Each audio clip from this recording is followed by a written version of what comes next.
नमस्कार, आदाब। आप देख रहे हैं बात मुद्दे की। मैं हूं रिजवान अहमद सिद्दीकी। मध्य प्रदेश में धीरे धीरे चुनाव की ओर सियासी दल बढ़ रहे हैं। राज्यसभा का चुनाव है और उसके बाद आम चुनाव भी होंगे और इन आम चुनाव को लेकर सियासी प्रतिस्पर्धा कहीं ना कहीं रंजिश की सीमा तक बढ़ती सी नजर आ रही है और एक दूसरे पर सत्ता पक्ष और विपक्ष डर्टी पॉलिटिक्स का आरोप लगा रहा है। और ये डर्टी पॉलिटिक्स किस तरह से है, कैसे है, क्या है कि नहीं है, ऐसे बहुत से सवाल हैं और ये सवाल लगातार होंगे। पूर्व मुख्यमंत्री दिग्विजय सिंह के खिलाफ एक एफआईआर हुई है और वहीं शिवराज सिंह चौहान का एक ऑडियो वायरल हुआ है और इस सब के बीच सियासत गर्म है। चलिए, यही हमारा आज का विशेष एमपी में डर्टी पॉलिटिक्स। इस विषय पर हम चर्चा करें उससे पहले देखिए हमारी ये खास रिपोर्ट।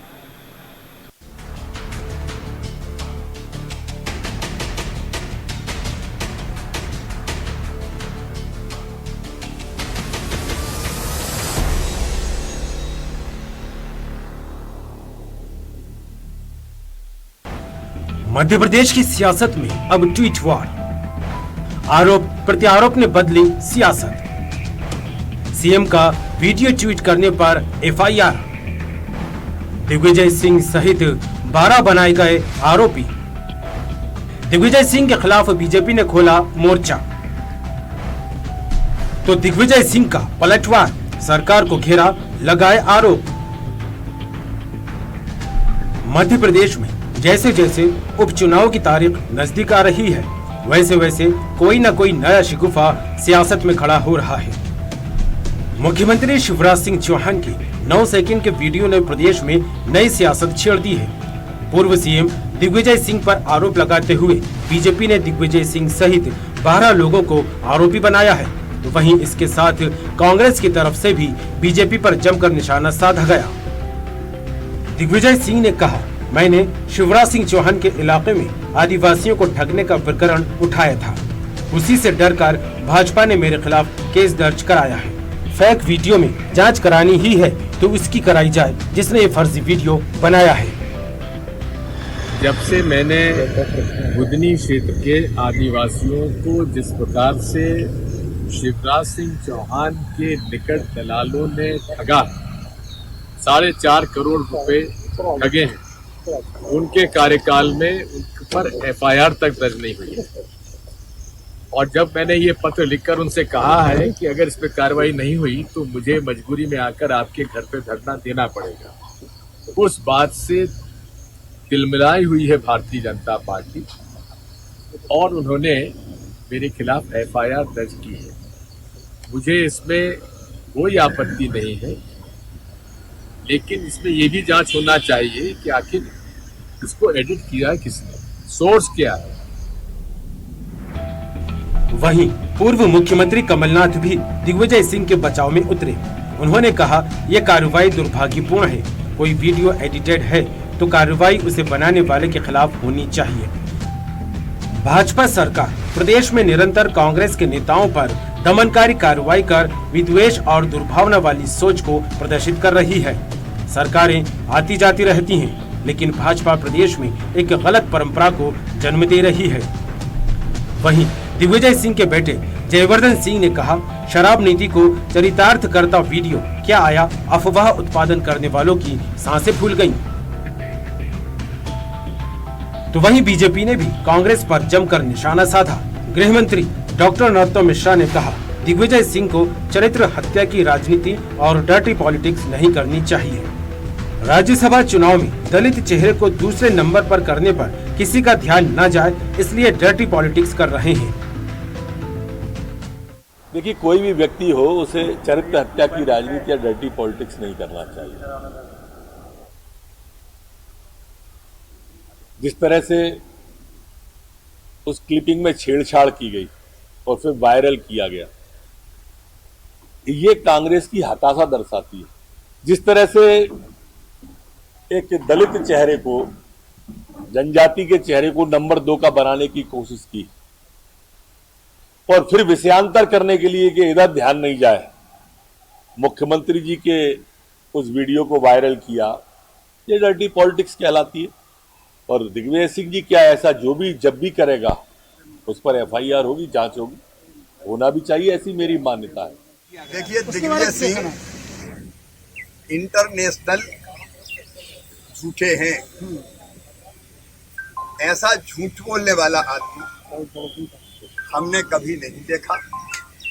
मेरी पत्रकार वार्ता थी जब कमलनाथ जी की सरकार थी, और तब मैंने उस शराब नीति का विरोध किया था जिसमें नई दुकान, ये फैसला किया कि दुकानों की उप दुकानें खोल दी जाएगी, गांव-गांव में दुकानें खोल दी जाएगी, उप दुकान।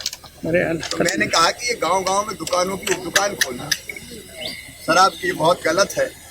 और इसलिए मैंने कहा कि ये सरकार तो चाहती है कि लोग पिएं और पड़े रहें, तो उतने से हिस्से को काट के एक 420 मध्य प्रदेश में 24 सीटों पर उपचुनाव होने हैं। साथ ही 19 जून को राज्यसभा चुनाव भी 2 सीटों पर लड़ रही कांग्रेस ने पहली प्राथमिकता दिग्विजय सिंह को दी है, तो कांग्रेस की तरफ से दूसरे प्रत्याशी के तौर पर फूल सिंह बरैया मैदान में हैं। जाहिर सी बात है, कांग्रेस के खाते में पहली वरीयता के आधार पर दिग्विजय सिंह का राज्यसभा में जाना लगभग तय है। ऐसे में बीजेपी ने कांग्रेस के इस फैसले को दलित विरोधी बताया। ये मुद्दा बीजेपी उपचुनाव में भी खूब उठाना चाहेगी और दलित वर्ग के वोट पर बीजेपी की नजर रहेगी। वहीं कांग्रेस भी बीजेपी को हर मुद्दे पर घेरने में लगी है। उपचुनाव को लेकर ये सियासत किस हद तक जाती है, ये तो वक्त ही तय करेगा। News world desk.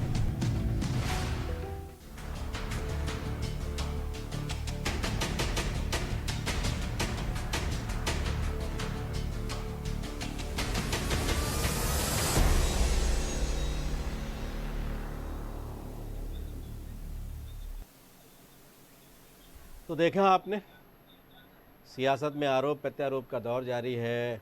एक दूसरे पर डॉक्टरेट वीडियो का आरोप लगाया जा रहा है। साथ ही दिग्विजय सिंह कह रहे हैं कि आदिवासियों के साथ ठगी हुई, हमने मुद्दा उठाया इसलिए एफआईआर कर दी। वहीं शिवराज सिंह कह रहे हैं मेरी बात को आधा अधूरा दिखाया, उसका एक अंश काटा, मैं तो शुरू से इस तरह की शराब नीति का विरोध कर रहा हूँ। और गृह मंत्री कह रहे हैं डॉक्टर नरोत्तम मिश्रा की आने वाले वक्त में ऐसी अगर चीज़ें होंगी तो हम और भी एफआईआर दर्ज होगी, जांच होगी। चलिए इसी विषय पर हम चर्चा करते हैं। हमारे साथ मौजूद हैं बीजेपी के वरिष्ठ नेता पूर्व विधायक शंकर लाल तिवारी, हमारे साथ ब्रिजेश पांडे हैं कांग्रेस से, और दिनेश गुप्ता हैं वरिष्ठ पत्रकार। आप सभी का बहुत बहुत स्वागत है। ब्रिजेश पांडे, ऐसा ऑडियो, ऐसा वीडियो वायरल करने की क्या ज़रूरत आन पड़ी जिसकी वजह से एफआईआर दर्ज हो गई?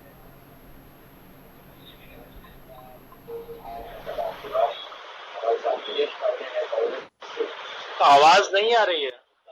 आवाज नहीं आ रही। अब तो इको बहुत है रिजवान जी।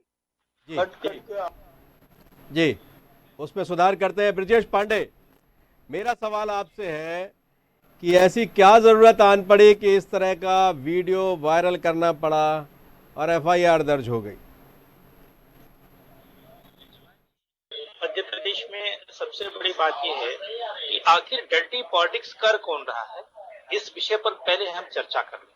पूरे के पूरे इस घटना चक्र को आप देखिए। हमारे प्रदेश के पूर्व मुख्यमंत्री और कांग्रेस पार्टी के अध्यक्ष आदरणीय श्री कमलनाथ जी ने कहा कि जो भी डर्टी पॉलिटिक्स कर रहा हो और जिसने भी इस तरह के वीडियो को एडिटेड किया है उसके खिलाफ कार्रवाई करना चाहिए। इसमें तो किसी को कोई दिक्कत होनी नहीं चाहिए। और ये कैसे कोई कह सकता है बिना जांच के कि इस तरह की गतिविधियों में कांग्रेस पार्टी के हमारे वरिष्ठ नेता सम्मिलित थे। इस तरह के 11 लोगों के खिलाफ एफआईआर दर्ज कराई गई है और ये धाराएं आईपीसी की 500 जो है पानाहानि की धाराएं हैं, कैजुअल धाराएं हैं, क्योंकि ये सेशन कोड में जो है मैं खुद एक लॉयर हूँ, मैं जानता हूँ ये कोई इतना बड़ा अपराध नहीं है, ये बहुत साधारण सी धाराएं हैं।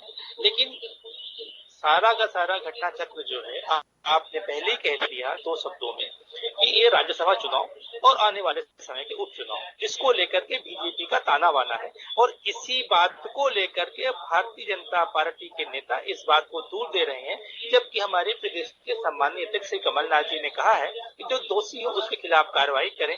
राजा दिग्विजय सिंह जी का बयान आया है, चूंकि मैंने आदिवासियों के मुद्दे पर ये बात बोली, आदिवासियों की हित की लड़ाई में लड़ता आया हूँ, आज तक मेरा इतिहास रहा है, इसलिए मेरे साथ एक कंस्पिरेंसी करके की है। इसी बात को लेकर के भारतीय जनता पार्टी के नेता इस बात को बोल रहे हैं, जबकि हमारे प्रदेश के सम्मानीय अध्यक्ष श्री कमलनाथ जी ने कहा है कि जो दोषी है उसके खिलाफ कार्रवाई करें। राजा दिग्विजय सिंह का बयान आया है, क्योंकि मैंने आदिवासियों के मुद्दे पर ये बात बोली, आदिवासियों की लड़ाई में लड़ता आया हूँ, आज तक मेरा इतिहास रहा है, इसलिए मेरे साथ एक कंस्पिरेंसी करके कि क्या ज़रूरत आन पड़ी इस तरह का कंफर्म किए बिना वीडियो जारी करने की। बहुत ढेर सारे वीडियो जारी कर चुके थे आप लोग, और फिर अचानक ये ऐसा वीडियो जारी किया कि मुकदमा दर्ज हो गया।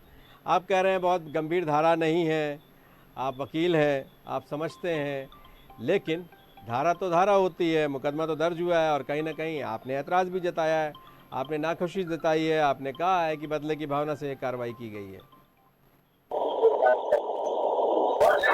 जारी कर चुके थे आप लोग, और ऐसा वीडियो जारी किया, आप कह रहे हैं बहुत गंभीर धारा नहीं है, आप समझते हैं, लेकिन धारा से धारा होती है, मुकदमा तो दर्ज हुआ है, कहीं ना कहीं आपने ऐतराज़ भी जताया है, आपने नाखुशी जताई है, आपने कहा है कि बदले की भावना से कार्रवाई।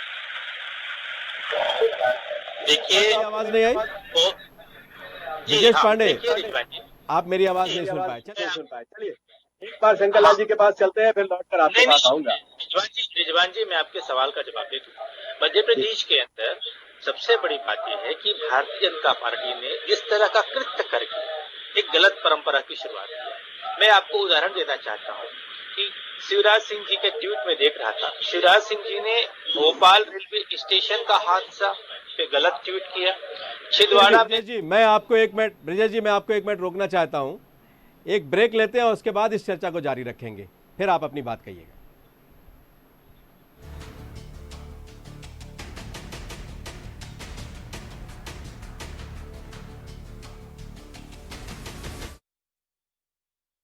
खरीदी में मध्य प्रदेश देश में पहले पायदान पर आ खड़ा हुआ है।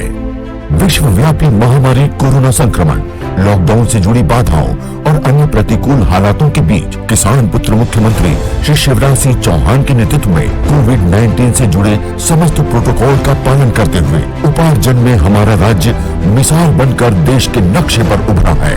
अन्नदाताओं की मेहनत और उनकी उपज का एक एक दाना खरीदने के मुख्यमंत्री श्री चौहान के संकल्प ने गेहूं खरीदी का एक नया इतिहास रच दिया है। आजादी के पहले और बाद में पंजाब के आगे कोई नहीं निकला। मध्य प्रदेश पंजाब से आगे निकल गया। 1,28,00,000 मीट्रिक टन गेहूं हमने खरीद लिया, पंजाब 27 लाख पे रह गया। गेहूं खरीदी में नया रिकॉर्ड मध्य प्रदेश ने बनाया, देश में नंबर 1 मध्य प्रदेश। मुस्कुराता किसान, मध्य प्रदेश की पहचान। ब्रेक के बाद आपका एक बार फिर स्वागत है। आप देख रहे हैं हमारा विशेष बात मुद्दे की, एमपी में डर्टी पॉलिटिक्स। दिनेश गुप्ता जी, मैं आपके पास ही आता हूं। कैसे देखते हैं आप इन सारी चीज़ों को? एफआईआर दर्ज करना शुरू हो गई है, ऑडियो और वीडियो बहुत ढेर सारे वायरल हो रहे हैं, और कभी सिंधिया के समर्थक एफआईआर दर्ज कराते हैं और कभी एफआईआर दिग्विजय सिंह के खिलाफ हुई है, उनके साथ 11 अन्य लोगों पर भी एफआईआर दर्ज हुई है। कांग्रेस कहती है कि जिसने अगर वीडियो डॉक्टरेट किया है उसके खिलाफ एफआईआर होनी चाहिए और ये बदले की कार्रवाई है। वहीं बीजेपी कहती है कि जो भी इस तरह से करेगा उसके खिलाफ एफआईआर होगी और जांच भी होगी। कैसे देख रहे हैं आप आने वाले दिनों में? क्या ये चीज़ें और बढ़ने वाली हैं? इसको आप कैसे देखते हैं? दिनेश जी, आपसे मेरा सवाल था। मुझसे? दिनेश जी से अभी से नहीं, हम नहीं देख रहे हैं। अभी तो पिछले कई दिनों से, ये कई महीनों से हम ये लगातार देख रहे हैं कि कुछ ना कुछ जो है बदलापुर जैसे शब्दों का जो उपयोग मध्य प्रदेश की राजनीति में होने लगा है। ये हम मान सकते हैं कि जब भी सरकारें अब आगे बदलेंगी तो इस तरह की कार्रवाई राजनेताओं पर होगी। आप देखिए कि यदि वीडियो जो है किसी ने रीट्वीट किया है या पोस्ट किया है, तो मुझे लगता है कि अब वो दौर है कि हर व्यक्ति को इस बारे में पुष्टि कर किसी भी चीज को जब रीट्वीट करते हैं या ट्वीट करते हैं, कोई भी पोस्ट हमारे पास आती है। आजकल हम देख रहे हैं कि बड़ी इस तरह की जो है एक अभियान सा चलता है नेताओं के खिलाफ, जिसमें जो है काट छाट करके वीडियो डाल दिया जाता है, करने की कोशिश की जाती है। बहुत सारे ऐसे कोशिश हैं। तो राजनेताओं को ज्यादा सजग रहने की जरूरत है।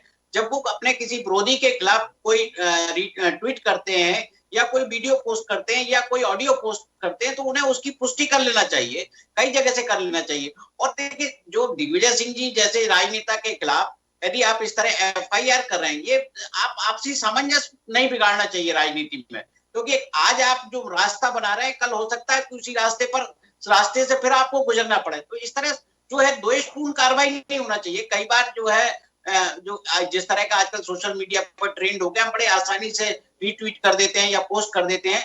तो उस स्थिति में जो है सरकारों को जरा बड़ा संयम भी बरतना चाहिए। यदि हो गया है तो हम व्यक्तिगत तौर पर भी उसको ये कह सकते हैं कि भाई साहब ऐसी स्थिति नहीं थी, इसको आप हटा लीजिए, या असली आप उसके जवाब में आप डाल दीजिए, तो सौहार्द बना रहता है। ये तनावपूर्ण संबंध या एक दूसरे को जो है आप इससे कोई लांछित नहीं होता, ना कोई इससे जो है उसका कोई राजनीतिक छवि पे फर्क पड़ता है, लेकिन ये पता लगता है कि आपका भाव आप किस तरह की राजनीति कर रहे हैं। और आगे जो है ये इस तरह का मुझे नहीं लगता कि मध्य प्रदेश में रुकेगा। जिस तरह का घटनाक्रम हमने देखा, एक सरकार बदल गई है तो मन में कटुता का तो भाव है। अब वो कटुता का भाव इस तरह लोगों के सामने आएगा तो अब के आप जो है अनुमान लगा सकते हैं। आप दिग्विजय सिंह जी को लेकर ये पहला घटनाक्रम नहीं है। आप याद करिए, जब सरकार बदली थी 2003 में भी कई तरह के मामले उनके खिलाफ दर्ज हुए थे। और दिग्विजय सिंह जी वो ऐसे आदमी भी नहीं है कि जो एक एफआईआर से डर जाए, उनसे आप कोई जो है उनको दबा के आप कुछ कर लें। आप वो घटनाक्रम भी याद कीजिए, जब विधानसभा में नियुक्तियों को लेकर उन पर एफआईआर फिर से उछली तो सीधे थाने चले गए थे कि हमको गिरफ्तार कर लीजिए। तो वहां तो पुलिस प्रशासन के हाथ पैर खुल गए थे, सरकार उनको गिरफ्तार नहीं कर पाई थी। तो ऐसी कार्रवाई करना नहीं चाहिए जिसमें आपको लज्जित और शर्मिंदा होना पड़े। बिल्कुल। क्या कहेंगे शंकरलाल तिवारी जी, इस तरह की कार्रवाई बदले की कार्रवाई की तरह से देखा जाता है और लगातार मध्य प्रदेश में ऐसा नहीं रहा है, सौहार्द रहा है, सियासी सौहार्द रहा है। बहुत ही कम उदाहरण इस तरह के हैं, इस तरह के मुकदमे दर्ज करने के। और यदि किसी ने, आपको लगता है कि किसी ने कोई झूठा ट्वीट किया है, तो जाहिर है आपके हाथ में एक मौका था कि आप उसे एक्सपोज करते, उसे बताते कि ये पूरा बयान है, ये देखिए सियासत में ये किस तरह। लेकिन ये जो अगर लगातार इस तरह की एफआईआर और ऐसी चीज़ें होंगी, तो जैसा कि दिनेश गुप्ता कह रहे हैं कि सियासत में इसे अच्छे ढंग से नहीं दिया जाएगा। और मध्य प्रदेश में सरकार गिराने के दौर से जो शुरू हुई है बदलापुर की कार्रवाई, मध्य प्रदेश एक सियासत के नए दिशा की तरफ बढ़ रहा है। मैं दिनेश जी की बात से सहमत होते हुए भी असहमत हूँ। ये वो ठीक कह रहे हैं कि सौहार्द होना चाहिए। ये भी उनका वरिष्ठता के नाते कहना कि यदि कोई बात थी तो आपस में मिल बैठ करके और साफागोई की जा सकती थी। पर सवाल यह है रिजवान जी, मैं आदरणीय दिनेश जी को विनती पूर्वक कहूंगा कि एक होता है कि अनजाने में कोई बात हो गई, एक होता है कि चलिए कभी कोई बात हो गई। और दिग्विजय सिंह जी तो हैबिचुअल ऑफेंडर है, उनका तो काम ही इतना है कि इन प्रकार चर्चा में बने रहो, साजिशें रचते रहो, षड्यंत्र करते रहो, चाहे वो अपनों के खिलाफ हो, चाहे वो कमलनाथ के खिलाफ ही हो, चाहे शिवराज जी के खिलाफ हो, इन प्रकार मीडिया में बने रहो। बाकी देखिए उनकी राजनीति जो हम सब लोग स्मरण कर रहे हैं, उनके स्वर्णिम काल का, तथाकथित स्वर्णिम काल जिसने उनको बंटा ढार की डिग्री दिला दी थी, ढपोर संघ की डिग्री दिला दी थी, जिसने मध्य प्रदेश का कवाड़ा कर दिया था, पर उनके पास अब कुछ नहीं बचा। मैं पूछ रहा हूं, आदिवासियों की बात अभी आदरणीय मेरे पांडे जी ने करी थी, क्यों आदिवासियों की लड़ाई लड़ रहे हैं? बिसाहू लाल सिंह जी के बारे में आदरणीय दिनेश जी खूब जानते हैं। बिसाहू लाल जीवन दिग्विजय सिंह के साथ रहे, सबसे सीनियर एमएलए रहे। यमुना देवी की भी याद दिला दूं, इस राजनीति में कितनी दुर्गति हुई है। उसके पहले शिवभान सिंह सोलंकी की भी याद दिला दूं। और इसलिए आदिवासियों विषय को घुमाने के लिए सवाल यह पैदा होता है कि आप किसी मुख्यमंत्री जैसे पद में बैठे हुए व्यक्ति के बारे में इतनी घिनौनी सेंटेंस कि शराब पिए और पड़े रहे ऐसी शराब पिला दो। हाथा तुमने खुलवाए, हर शहर में शराब की हवलियों के बगल से हाथे खोले जाए, लोग वहां बैठ के मदमस्त हो, फिर सड़कों में निकले और अपराध घटे। ये सारे काम तुमने किए। और दिग्विजय सिंह जी, मैं कमलनाथ जी को नहीं कह रहा हूं कि उनका षड्यंत्र है, कमलनाथ जी तो दिग्विजय सिंह को भोग रहे हैं, वो तो उन्हें सिर्फ जबरन भोग रहे हैं। मैं पूछ रहा हूं, अभी का मामला है, बरैया जी तो एम दर्जे के हैं और दिग्विजय सिंह नंबर 1 दर्जे के हैं। दिग्विजय सिंह भोपाल से चुनाव लड़ चुके, वहां उनका ताबूत दफन हो चुका राजनीतिक, उसके बावजूद उन्होंने शंकर लाल जी दिनेश गुप्ता एक बात कह रहे थे, दिग्विजय सिंह के खिलाफ आपने दर्ज की थी और वो लाव लश्कर के साथ पहुंच गए थे कि चलो मुझे गिरफ्तार कर लो। सरकार के हाथ पांव, सिस्टम के हाथ पांव फूल गए और फिर लंबी सियासत हुई और अंततः दिग्विजय सिंह को ही उसका लाभ मिला, प्रसिद्धि मिली। तो ऐसे कदम उठाने का फ़ायदा क्या है?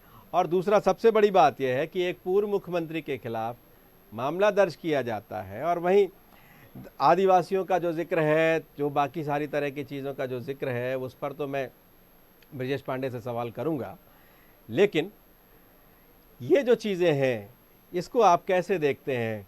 और सियासत में बदलापुर जो है वो बहुत ज़्यादा बढ़ गया है। बड़ा मुकदमा नहीं है और मुकदमे में वो जीत जाए, मुकदमा विषय नहीं हमारा आपका रिजवान जी, वो तो प्रशासनिक मामला है।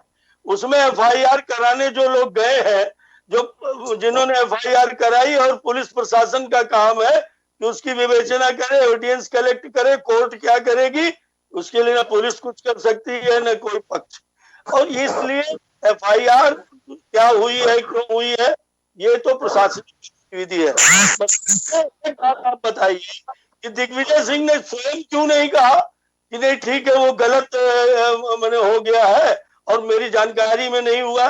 वो तो घुमा करके विषय को उन्होंने एक सिगुफा छोड़ दिया, सिगुफा के बाद सारी टीवियों में वो छाए हुए हैं और उनकी जो ख्याति है हमेशा विरोधी और ऐसी विरोधी विवादित बातें जो विध्वंसकारी हो, जो लड़ाने वाली हो, और जब व्यक्ति अस्तर से गिर जाए, आपने बार बार पूर्व मुख्यमंत्री जब व्यक्ति अस्तरहीन हरकतें करे तो बताइए उसको कहीं ना कहीं।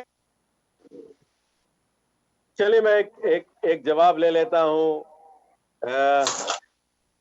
ब्रजेश पांडे से भी। ब्रजेश पांडे, आप क्या कहेंगे? देखिए रिजवान जी, शंकर लाल तिवारी जी भारतीय जनता पार्टी के वरिष्ठ विधायक हैं और भारतीय जनता पार्टी के कद्दावर नेता है। लेकिन मैं इनको एक बात बताना चाहिए, क्योंकि ये स्वतः अटल बिहारी वाजपेयी जी को पढ़ते आए हैं और हमारे सबके नेता, देश के पूर्व प्रधानमंत्री अटल बिहारी वाजपेयी जी ने कहा है कि राजनीति में मतभेद होने चाहिए, मनभेद नहीं होने चाहिए। मतभेद हो सकते हैं, जरूरी है, क्योंकि आप अलग अलग पार्टी, लेकिन आप बताइए कि जो घटना क्राइम ब्रांच ने, जिस तरह की एफआईआर दर्ज की गई 11 लोगों के खिलाफ क्राइम ब्रांच ने दर्ज किया है, उसमें एक भागवत सिंह चौहान जी भी हैं जो अपने जवान भी हैं, उनके खिलाफ भी आप उनके खिलाफ दर्ज किया तो उनके खिलाफ कार्रवाई करो। तो ये राजनीतिक विद्वेष जब दिखने लगता है तो ये समझ में आता है कि ये पूरी तरह से राजनीतिक विद्वेष से की गई घटना। और सबसे बड़ी बात ये रिजवान जी जो मैं आपसे कहना चाह रहा हूँ, कि पूरे देश को पता है, अच्छी तरीके से तो देश को पता है कि शिवराज सिंह चौहान जी ने जब वो मुख्यमंत्री नहीं थे तो उन्होंने इस प्रदेश के अंदर अपने ट्विटर के माध्यम से कई सारे ऐसे ट्वीट किए थे जो समझ से परे थे और बाद में झूठे साबित हुए। फॉर एग्जाम्पल मैं आपको बताना चाहता हूँ, उन्होंने कहा कि रतलाम में हत्याकांड के बारे में गलत ट्वीट उन्होंने पेश किया, छिंदवाड़ा में उन्होंने जो है एक महिला की हत्या के बारे में गलत बातें बोली, और उस सब से हटकर भोपाल रेलवे स्टेशन का हादसा, उस पर उनका गलत ट्वीट था। लेकिन कांग्रेस पार्टी ने कभी भी किसी के साथ बदले की भावना से कार्रवाई नहीं की। कांग्रेस पार्टी कभी बदलापुर की राजनीति नहीं करती। मैं आपसे बताना चाह रहा हूं कि दिग्विजय सिंह जी जिस कद काठी के नेता है, आदरणीय शंकर लाल तिवारी जी जानते हैं, उनको सस्ती लोकप्रियता अर्जित करने की कोई आवश्यकता नहीं। इसके अलावा कुछ करते नहीं। आज वो राष्ट्रीय राजनीति में अपनी अलग अलग जगह थे।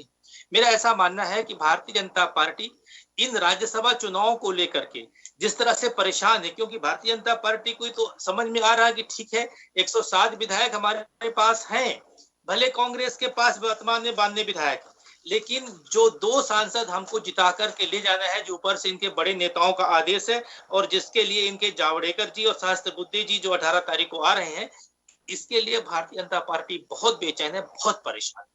उनको ये लग रहा है कि जो दूसरे नंबर के सांसद हमको जिताना है, तो सुमेर सिंह जी जो इनके भारतीय जनता पार्टी के कैंडिडेट हैं, इनको कैसे राज्यसभा ले जाएंगे। भारतीय जनता पार्टी का कैंडिडेट तो बराबर दबाव बना रहा है कि हमको दोनों सांसद जिता के आप लाइए, क्योंकि बहुजन समाज पार्टी, समाजवादी पार्टी और इंडिपेंडेंट के विधायक भी राज्यसभा चुनाव में इनको सपोर्ट करेंगे। अभी कुछ नहीं कहा जा सकता क्योंकि सबकी अलग अलग ध्वनि निकल रही। इसलिए सारा का सारा जो स्ट्रक्चर तैयार किया जा रहा है वो इसलिए तैयार किया जा रहा है कि कांग्रेस के खिलाफ एक छवि बनाई जाए, जिसको मध्य प्रदेश की जनता और मध्य प्रदेश के सभी विधायक अच्छी तरीके से जानते हैं कि ये सब एक कंस्पिरेंसी है, और इस तरह की कंस्पिरेंसी से ये खुद जो है औधे मुंह गिरेंगे और इन्हें गिरना है, ये अच्छी तरह से जानते हैं। मैं रिजवान जी एक बात का जवाब देना चाहता था 1 सेकंड में। जी मैं ये कहना चाहता हूं कि यदि इतने कद काठी के हैं और इतना वर्चस्व है उनका, तो भैया बरैया को, फूल सिंह जी को पहले नंबर का बना दो और दूसरे नंबर में दिग्विजय सिंह को रख करके, और ये चुनौती जो कांग्रेस के सामने आई है उनके वर्चस्व और उनके कद का परीक्षण करा लो। मैं चुनौती पूर्वक कहता हूं कि बरैया जी के समय आदिवासी और हरिजन प्रेम, अनुसूचित प्रेम समझ में नहीं है, अभी कर लो। अगर बहुत बड़ी कद काठी है, बड़े सर्वमान्य नेता है, बड़े उदीयमान है, मैं कहता हूं रीते हुए हैं, चुके हुए हैं, चली हुई कारतूस है, पर अगर आप कह रहे हो, मैं आपका सम्मान तो निश्चित करता हूं कि दिग्विजय सिंह को दूसरे नंबर का जहां सीट फंसी है कांग्रेस की, अब फंसी नहीं है, हम 2 जीतेंगे, बीजेपी 2 सीटें पूर्णतया जीतेगी, उसका गुणा भाग पांडे जी, रिजवान जी आपके सामने भी रखा हुआ है। और इस तरह के जो षड्यंत्र भरे ट्वीट है दिग्विजय सिंह के, सिर्फ इस बात से ध्यान हटाने के लिए कि बरैया की तरफ प्रदेश के अनुसूचित जाति, अनुसूचित जनजाति के लोगों को यह संदेशा न जाए कि दिग्विजय सिंह जो सामंतशाही के प्रतीक है, दिग्विजय सिंह जो राजनीति में सब कुछ पा चुके हैं, अपने बेटे को कैबिनेट मिनिस्टर बना चुके हैं, अपने भतीजों को बना चुके हैं, खुद राज्यसभा में, लोकसभा में मुख्यमंत्री के पद में रह चुके हैं, वो आज एक अनुसूचित जाति के नेता का हक मार रहे हैं। बड़े कद काठी के हैं, दूसरे नंबर के प्रत्याशी बने और जीते, तो मैं जानूंगा कि उन्होंने कांग्रेस के लिए कोई संघर्ष किया, और उनकी कद काठी कांग्रेस के इस डूबते जहाज के समय भी एक तिनके का सहारा बनी। पर माल गप, करू थू और चर्चा में बने रहो। एक कहावत कह के बंद कर रहा हूँ, दिग्विजय सिंह की कद काठी की जो बात हो रही है, एक हमारे यहाँ कहावत है माननीय पांडे जी, मौसी के जमाने में घी खाया था और आज भी हाथ गंधा रहा है, हो गई जमाने की बात, कहीं कुछ नहीं बचा। और जो ये उपचुनाव होने वाले हैं, उस उपचुनाव में कमलनाथ जी का कभी क्षेत्र चंबल और भिंड रहा नहीं। दिग्विजय सिंह वहां ज्योतिरादित्य को हर हालत में अपने लड़के की राजनीतिक सुरक्षा के लिए, अपने इस राज्यसभा सीट के लिए जानबूझ कर उन्होंने बाध्य किया कि ज्योतिरादित्य पार्टी छोड़े और उनका एक छत्र राज चले। इस चुनाव में फैसला हो जाएगा जब भाजपा सारी की सारी सीटें जीते। कहेंगे ब्रजेश पांडे, फर्स्ट प्रायोरिटी में एक दलित नेता क्यों नहीं है? फूल सिंह बरैया फर्स्ट प्रायोरिटी में क्यों नहीं है? और सब कुछ तो पा लिया है और उसके बाद भी अभी भी बहुत कुछ पाने की इच्छा है। रिजवान जी, आप मध्य प्रदेश के पहली पंक्ति के प्रखर पत्रकार और संपादक हैं।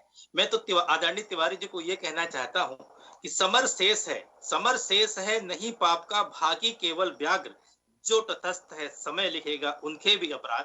आदरणीय तिवारी तिवारी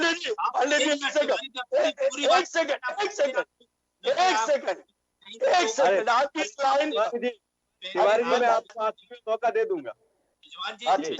पंडित जी बोलिए पंडित जी, काव्य पाठ तो ठीक है, जो तिवारी शंकर लाल तिवारी सवाल पूछ रहे हैं उसका सीधा जवाब तो दीजिए। काव्य पाठ में सुन लीजिए ना, दिग्विजय सिंह के लिए उघरे अंत न हो निबाहु, उघरे अंत न हो निबाहु, काल नेम जिमि रावण राहु।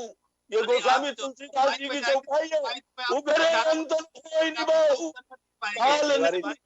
कहना चाहता हूँ कि उधार की मांग के सिंदूर पर कब तक आप विधवा विलाप करोगे? अरे आपको शर्म आनी चाहिए। आप कांग्रेस पार्टी के एक गुट को तोड़ के 22 विधायकों को तोड़ करके मध्य प्रदेश में जिस तरह से लोकतंत्र की हत्या करके सरकार बनाए है, इस बात को लेकर आपको शर्म आनी चाहिए। और दूसरी बात ये कि हमेशा याद रखिए कि राजनीति में जो आप दिखाना चाह रहे हो वो जनता समझ रही है। जनता इस 24 सीटों के चुनाव में आपको उत्तर देगी। और आप मुझे ये बता दीजिए तिवारी जी कि आप सिंधिया जी को किस क्रम में रखेंगे, पहले नंबर पे कि दूसरे नंबर पे? ये आप मुझे बताइए, क्योंकि आप उधार के दम पे सरकार बनाए हैं। इसलिए आप मुझे बताइए कि आप सिंधिया जी को किस क्रम में वोटिंग कराना चाहते हैं। हमारे यहाँ तो सब तय है, लेकिन आप बता दीजिए कि आपके यहाँ सिंधिया जी को किस क्रम में, आप दूसरे नंबर पे वोटिंग सिंधिया जी को कराइए आप, क्योंकि वो तो उधार के सिंदूर से आए हुए हैं। अब आप जवाब दीजिए। मैं दे रहा हूँ जवाब। एक तो पहली बात का जवाब जल्दी से जवाब दीजिएगा तिवारी जी, इसका मेरे पास समय नहीं है। उघरे अंत न हो निबाहु, काल नेम जिमि रावण राहु। आप ये कह चुके हैं, आप कह चुके हैं, अगली बार बताएं। यही बात ज्योतिरादित्य जी के नंबर, ज्योतिरादित्य सिंधिया कौन सी प्रायोरिटी पर रहेंगे? दिग्विजय सिंह बहुत पा चुके हैं, ज्योतिरादित्य सिंधिया भी बहुत कुछ पा चुके हैं, और साथ ही ज्योतिरादित्य सिंधिया महाराजा है और दिग्विजय सिंह राजा है। सामंत और राजा सब तरह की बातें भी सियासत में बहुत ढेर सारी तैर चुकी हैं। तो अब क्या सिंधिया फर्स्ट प्रायोरिटी में रहेंगे कि वो जो आदिवासी नेता सुमेर सिंह है वो फर्स्ट प्रायोरिटी में रहेंगे? कौन रहेगा फर्स्ट प्रायोरिटी में? दोनों फर्स्ट प्रायोरिटी में है अभी। हम तो दोनों प्रायोरिटी डंके की चोट में जीत रहे। रिजवान साहब, प्रथम वरीयता तो सिंधिया की ही है, सिंधिया की ही प्रथम वरीयता है। प्रथम वरीयता सिंधिया जी की है, ये पार्टी का निर्णय है।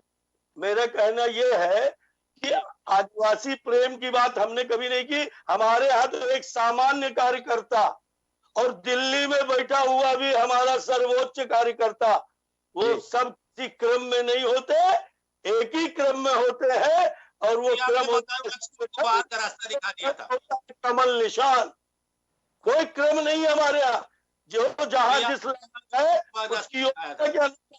आपने बड़ा बवंडर किया, जब मोदी जी आए तो आपने कहा क्रम टूट गया। हमारे यहाँ कोई क्रम नहीं है, जो जहां जिस लायक है संगठन उसका उपयोग करती है। आपके यहाँ कमल निशान, उनके यहाँ पंजा निशान और निशानी निशान। आपका सिद्धांत उनका सिद्धांत महान इस चर्चा में चलता ही रहेगा।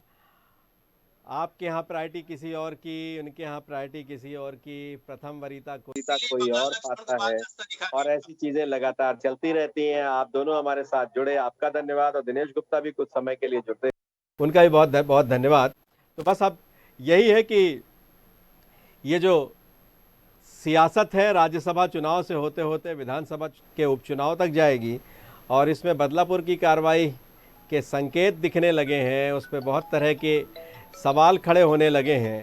और इस तरह की जो परिस्थितियां हैं वो कहीं ना कहीं आने वाले दिनों के लिए अच्छे संकेत तो नहीं हैं। और किसी की इमेज खंडित करने के लिए भी इस हद तक डॉक्टरेट वीडियो का सहारा लिया जाना भी सही नहीं ठहराया जा सकता। लेकिन सब तरफ धैर्य रखा जाना बहुत ज़रूरी है, और अगर धैर्य नहीं होगा तो जाहिर है प्रदेश की सियासत भी बदनाम होगी, कलंकित होगी। और प्रदेश की सियासत बेहतर हो, पक्ष विपक्ष सैद्धांतिक रूप से एक दूसरे के खिलाफ हो, रंजिश जैसा माहौल न नज़र आए, इसकी कोशिश सब तरफ सबको करनी होगी। और हमारे इस कार्यक्रम में बस इतना ही। खबरों का सिलसिला जारी रहेगा। हम कल फिर मिलेंगे एक नए मुद्दे के साथ। तब तक मुझे दीजिए।